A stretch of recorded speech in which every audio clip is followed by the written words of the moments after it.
Integration of derivative actually है तो बड़ा इंपॉर्टेंट क्योंकि क्वेश्चंस तो आते ही इससे लेकिन इसको हम लोग को 3 पार्ट में कवर करना है। एक तो पहला पार्ट होगा क्या कि हम ग्राफ के ऊपर या फंक्शन के ऊपर या कर्व के ऊपर टेंजेंट या नॉर्मल किसी पॉइंट पे कैसे लिखते हैं उसके बारे में बात करेंगे पहले वाले पार्ट में, यानी उसको हम लोग बोलते हैं टेंजेंट एंड नॉर्मल्स टॉपिक का नाम। दूसरा क्या होता है कि हम पूरे फंक्शन का कंप्लीट पोस्टमार्टम देखते हैं, दैट इज मोनोटोनोसिटी। मोनोटोनोसिटी मतलब कहाँ पे इंक्रीज करेगा कहाँ पे डिक्रीज करेगा, और उसके बाद फिर next thing is what maxima and minima, कि कहाँ फंक्शन का मैक्सिमा है कहाँ मिनिमा है। तो हम लोग वैसे तो इस तरह की चीज़ों के बारे में बात 11वीं से ही चालू कर चुके हैं, लेकिन वो टाइम आ गया है नहीं जब हम लोग उसको फॉर्मली एक एक करके हर एक चीज़ को डिस्कस करें, ठीक है।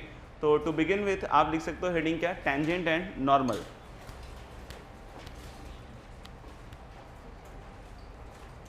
जैसे अगर मान लो कि कोई कर्व है आपके पास y इक्वल टू क्या है fx,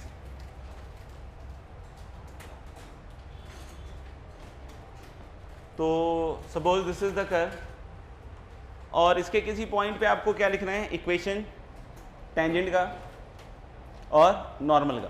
तो पॉइंट पे लिखना है तो ऑफ कोर्स आपको कोई पॉइंट बता देगा, suppose that point is what x1 comma y1। तो अगर आपको टेंजेंट लिखना है, टेंजेंट होता है एक लाइन है, सोचना कभी टाइम निकाल गया, तो मतलब कि x1 कॉमा y1 पे अगर आपको टेंजेंट लिखना है तो एक लाइन को लिखने के लिए अपन को दो चीज़ें चाहिए होती है, एक तो पॉइंट और दूसरा स्लोप। स्लोप कैसे निकल जाएगा, dy बाई डी। कर्व पता है आपको, समझ में आ रहा है क्या? यानी कि अगर कोई पूछे what is the equation of tangent, तो हम लोग बोले y minus y1 equal to M times x minus x1। समझ में आ रहा है क्या? What is M here, dy by D X at the point x1 comma y। समझ में आ रहा है क्या? तो इस तरीके से हम लोग क्या लिख सकते हैं, टेंजेंट। और नॉर्मल लिखना तो बिल्कुल ही नॉर्मल है, कैसे, y minus y1 equal to minus 1 upon M times x minus x1, और फिर से m वही है। तो this is how we can write tangent normal. किसी को लग रहा है चैप्टर खत्म हो गया क्या? नहीं अभी चालू है, ठीक है ना, तो लिखो बस।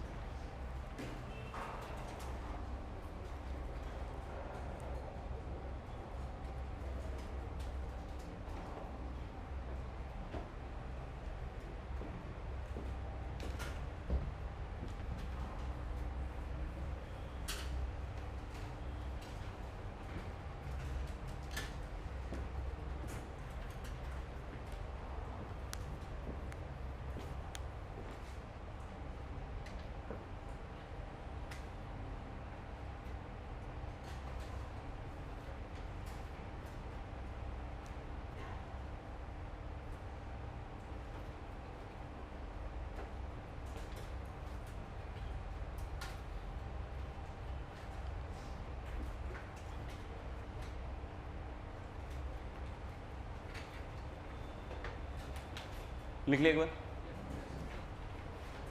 तो ये तो y equal to F X के फॉर्मेट में है, तो इस तरीके से कर सकते हैं। मान लो अगर कर्व पैरामीट्रिकली एक्सप्रेस्ड हो, तो कर्व अगर पैरामीट्रिकली एक्सप्रेस्ड है x इक्वल टू मान लो कि लिखा हुआ है समथिंग फाई टी, और फिर से y इक्वल टू हम लोग क्या मान लेते हैं, साई टी। तो अगर कोई बोल रहा है कि t इक्वल टू समथिंग पे आपको क्या लिखना है, इक्वेशन ऑफ टेंजेंट या इक्वेशन ऑफ नॉर्मल। तो t की उस वैल्यू के लिए आप x कोऑर्डिनेट निकाल सकते हो, उस पॉइंट का y कोऑर्डिनेट निकाल सकते हो। तो again you have got x1 and y1। समझ में आएगा? Next thing will be dy by D x. तो dy बाई डी एक्स निकालना भी सिखाया गया, और उसको t इक्वल टू जो भी वैल्यू दी है वो रखकर अपन dy बाई डी एक्स भी कैलकुलेट कर सकते हैं, ठीक है। तो अगर कोई पूछे कि पैरामीट्रिकली लिखना है, समझ में आएगा, तो that is going to be y minus y1। y1 की जगह यहाँ क्या आ जाएगा, साई टी, नहीं, और x माइनस x1 में क्या आ जाएगा, x माइनस क्या आएगा, फाई टी, और स्लोप की जगह कौन ले लेगा, psi dash t upon phi dash. तो this is equation of what, tangent. Normal लिखना होगा तो यहाँ पे चेंज आएगा क्या, ऊपर minus phi dash t upon क्या आएगा, साई डैश टी। तो this will be the equation of tangent parametrically.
हो गया। नेक्स्ट हम लोग कुछ इंपॉर्टेंट पॉइंट्स की बात कर रहे हैं। ये ऑलरेडी क्लास 11th में डिस्कस हो गया, समझ में आएगा, बट फिर भी अपन एक बार उन सारे पॉइंट्स को अपन दोबारा से लिख रहे हैं कि क्वेश्चंस करने से पहले क्या होता है कि उस तरह का कभी कोई लैंग्वेज यूज है, समझ में आएगा, तो आप उसको मतलब यूज़ कर पाओ, ठीक है। तो जैसे लिखना सम इम्पॉर्टेंट पॉइंट्स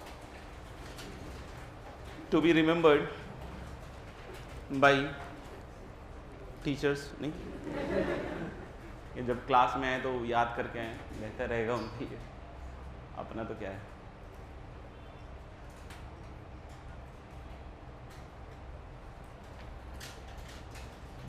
ठीक है, पहला वही वाला है कि अगर मान लो कि किसी पॉइंट पे जो टेंजेंट है that is parallel to X axis, नहीं करके किसी पॉइंट का टेंजेंट किसके है, पैरेलल टू एक्स एक्सिस। तो अगर कभी ऐसा लिख रहा है कि the tangent is parallel to X axis, तो dy बाई dx के साथ क्या सलूक किया जाए, जीरो। हम लोग को dy बाई dx क्या लिखना पड़ेगा, जीरो लिखना। If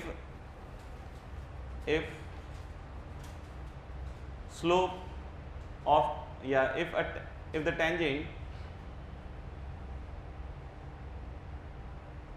if the tangent at some point x1 comma y1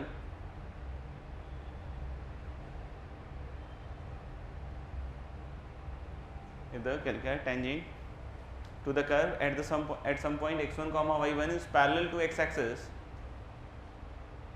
x1 comma y1 is parallel to x axis, then मेरे ख्याल से इस चीज़ का हम यूज़ कर सकते हैं कि dy by dx at x1 comma y1 equal to कितना, zero.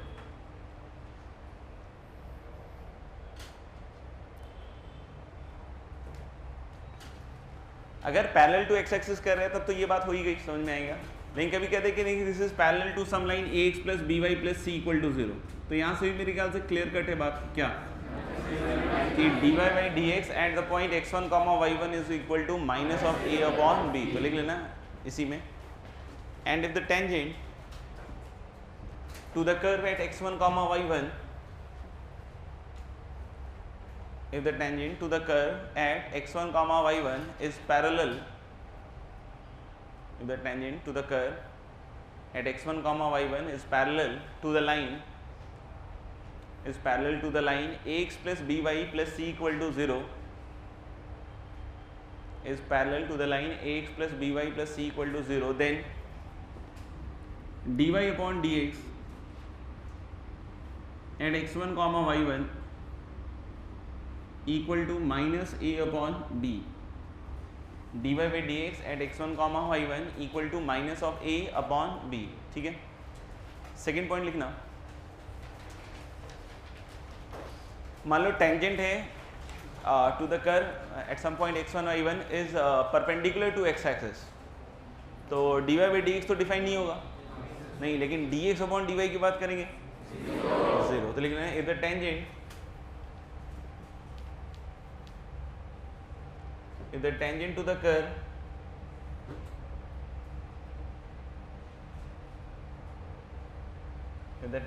curve at some point x1 comma y1, if the tangent to the curve at some point x1 comma y1 is perpendicular to x axis,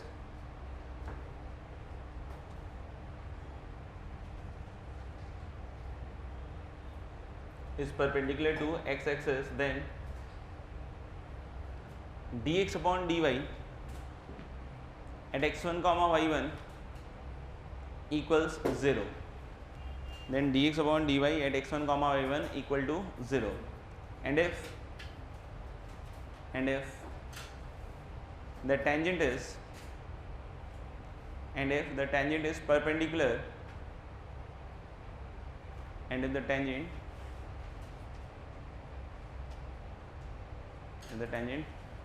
at x1 comma y1 is perpendicular to ax plus by plus c equal to 0, is perpendicular to क्या लिखा, ax plus by plus c equal to 0। तो यहाँ से हम लोग m1 m2 वाले रिश्ते को निभाएंगे, निभा पाओगे क्या, तो dy by dx at x1 comma y1 into क्या, minus of a upon b, इन दोनों का प्रोडक्ट किसके बराबर आएगा, -1। अगर दोनों स्लोप फाइनाइट हैं, ठीक है ना, तो हम लोग बोलेंगे कि ये रिलेशन रहेगा। ठीक है, provided both slopes are finite.